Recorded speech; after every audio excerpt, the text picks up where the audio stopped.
Hello M5 students, welcome back to our online class. Today, we are going to study about the blood types. Blood types are determined by the presence or absence of certain antigens.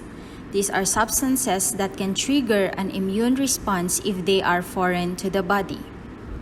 Since some antigens can trigger a patient's immune system to attack the transfused blood, safe blood transfusions depend on careful blood tapping and cross-matching. There are four major blood groups determined by the presence or absence of two antigens, which is the A and B on the surface of red blood cells. In addition to the A and B antigens, there is a protein called the Rh factor, which can be either present positive or absent negative, creating the eight most common blood types: the A positive and A negative, B positive, B negative, O positive, O negative, AB positive, and AB negative. The four major blood groups. We have Group A, which has only the A antigen on red cells and B antibody in the plasma. Group B, which has only the B antigen on red cells and A antibody in the plasma. Group AB, which has both A and B antigens on red cells but neither A nor B antibody in the plasma. And Group O, which has neither A nor B antigens on red cells but both A and B antibody are in the plasma. So those are the four major blood groups. The blood types and transfusion. There are very specific ways in which blood types must be matched for a safe transfusion. The right blood transfusion can mean the difference between life and death. The Rh negative blood is given to Rh negative patients, and the Rh positive or Rh negative blood may be given to Rh positive patients. The rules for plasma are the reverse. The universal red cell donor has type O negative blood, and the universal plasma donor has type AB blood. So for the blood transfusion, if you have type O blood, you can only get type O red blood cell transfusions, but you can give your red blood cells to people with type A, B, AB or O blood, which is why you are sometimes called a universal donor. So when we say universal donor, blood cells are typically only used in emergencies. For example, if a person is bleeding severely and nearing death, there may no time for testing. In everyday practice, people in the US are almost always given the exact same type of red blood cells that they have. Then next, if you have type A blood, you cannot get either type B or AB red blood cells, but you can donate to the person who has a blood type A also and blood type AB. And if you have type B blood, you cannot get type A or AB red blood cells, but you can donate to the person who has blood type B and blood type AB. And if you have type AB blood, you can get transfusions of O, A, B, or AB red blood cells. But you can only donate your blood to the person who has the same blood type as you, which is the AB blood type.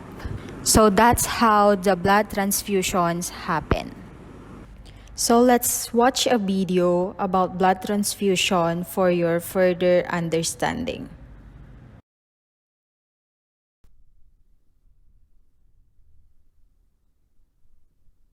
In this lesson, I want to help you to easily and quickly answer the question, what blood product is compatible with my patient's blood group?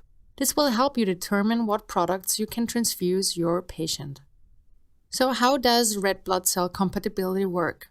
The underlying question you should ask is, will my patient have antibodies against the donor's red blood cell antigens that can cause hemolysis?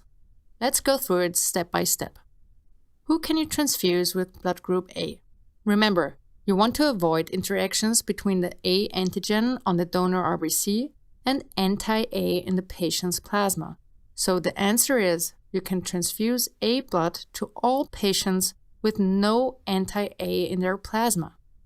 Let's take a look at our table from before. That strikes out group B and group O. Again, who can receive blood group A donor blood? Patients with blood group A or AB. The same applies for blood from group B donors. We cannot give it to individuals who have anti-B in their plasma. So do not give it to patients with blood group A or group O. So only give type B blood to patients with group B or AB. And RBC units of blood group AB, who can receive those? Well, now we have to avoid anti-A and anti-B antibodies. Let's have a look. Group A is a no-go, Group B is a no-go, and also Group O is a no-go. That leaves only Group AB. So AB donor blood can only be given to patients with Group AB blood. And finally, blood group O. There is no A antigen or B antigen on the red blood cells.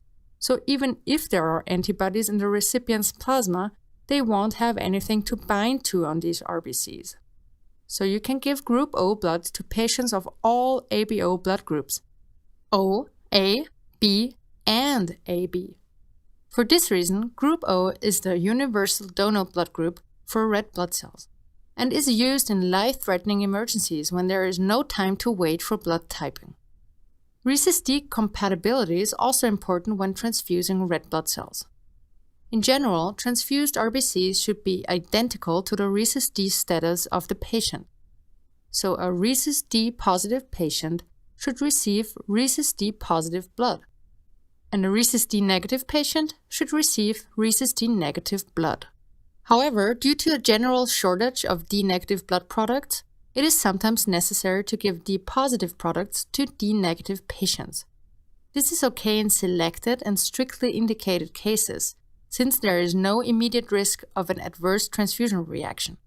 Remember, the patient won't have antibodies to Rhesus D antigen until after they are first exposed to it. If anti-D production is induced that way, the patient will need D negative blood products the next time though. However, in girls or women who are Rhesus D negative and who may become pregnant in the future, it is important that Rhesus D negative blood products are used in order to avoid immunization and the potential development of hemolytic disease of the fetus and newborn in future pregnancies. We will discuss this in more detail in a later chapter. If it is absolutely unavoidable to give D positive products to D negative women, you should provide your patient with anti-D immunoglobulin prophylaxis after the transfusion to prevent immunization. Congratulations! Now you know how to choose the right RBC transfusion for your patient and how to avoid life-threatening hemolytic transfusion reactions as well as harmful immunization. So I hope you liked this video. Absolutely make sure to check out the course this video was taken from and to register for a free trial account which will give you access to selected chapters of the course. If you want to learn how MedMastery can help you become a great clinician, make sure to watch the About MedMastery video. So thanks for watching, and I hope to see you again soon. And that's all for our lesson today. Now I would like you to check our Google Classroom again for your activities.